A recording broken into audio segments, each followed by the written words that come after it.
സൗന്ദര്യലഹരി എന്ന യൂട്യൂബിലേക്ക് സ്വാഗതം. സൗന്ദര്യലഹരിയുടെ അടുത്ത ഭാഗമാണ് ഞാനിവിടെ പറയാൻ പോകുന്നത്. ഗുരുഭ്യോ നമഃ.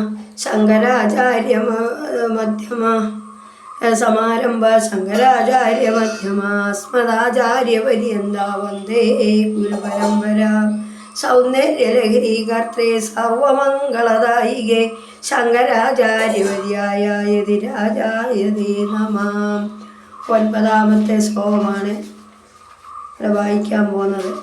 ഈ ശ്ലോകം നമ്മുടെ ശരീരത്തിലെ 6 ചക്രങ്ങളായിട്ട് തരംതിരിച്ചാണ് മുനിമാർ പറഞ്ഞിരിക്കുന്നത്. അതിനെപ്പറ്റിയുള്ള ശ്ലോകമാണ് ഇത്.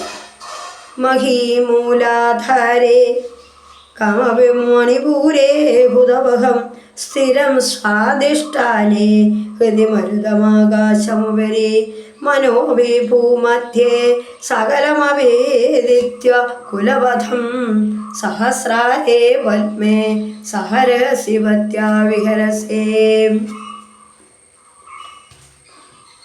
നമ്മുടെ ശരീരത്തിൽ നട്ടെല്ലിൻ്റെ താഴെയായിട്ട് മൂലാധാര ചക്രം ആണ് സങ്കല്പിച്ചിരിക്കുന്നത്. ആ ചക്രത്തിൻ്റെ 4 ഇതളുണ്ട്, ചുവപ്പ് കളറാണ്. അവിടാണ് ദേവി നിദ്ര കൊള്ളുന്നതാണ് മുനിയന്മാർ പറയുന്നത്. 2ാമത്തെ ചക്രം സ്വാധിഷ്ഠാനം, 6 ഇതളുണ്ട്, ഓറഞ്ച് കളറാണ്. മൂലാധാര ചക്രം ഭൂമിയെ പ്രദാനം ചെയ്യുന്നെങ്കിൽ സ്വാധിഷ്ഠാനം ജലത്തെയാണ് പ്രതിദാനം ചെയ്യുന്നത്.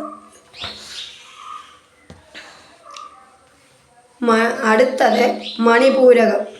സ്വാധിഷ്ഠാൻ്റെ മുകളിലുള്ള ചക്രമാണ് മണിപൂരകം. അത് 10 ഇതളുണ്ട്, മഞ്ഞ കളറാണ്. അത് അഗ്നിയെയാണ് പ്രതിദാനം ചെയ്യുന്നത്. അടുത്തത് അനാഹത ചക്രം, അതിനെ ഹൃദയചക്രം എന്നും പറയാറുണ്ട്. അത് 12 ഇതളുണ്ട്, പച്ച കളറാണ് അതിൻ്റെ കളർ ഉള്ളത്. അത് കഴിഞ്ഞുള്ളത് വിശുദ്ധി ചക്രം, അത് നീല കളറാണ്, 16 ഇതളുണ്ട്. അത് ആകാശത്തെയാണ് പ്രതിദാനം ചെയ്യുന്നത്.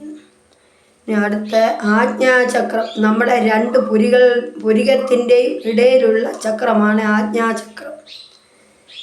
ആജ്ഞാചക്രത്തിന് 2 ഇതളേ ഉള്ളൂ. ആജ്ഞാചക്രത്തിൽ നമ്മൾ അതുവരെ എത്തിയാൽ പിന്നെ നമുക്ക് മോക്ഷം കിട്ടാം, പിന്നെ എളുപ്പം സഹസ്രാര പത്മത്തിൽ എത്തിച്ചേരാൻ സാധിക്കും.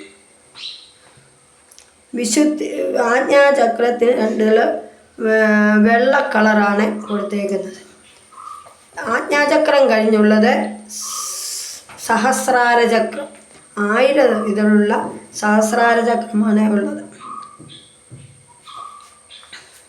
അത് വയലറ്റ് കളറാണ്. ഈ ചക്രങ്ങളെ പറ്റിയാണ് ഈ ശ്ലോകത്തിൽ പറയുന്നത്.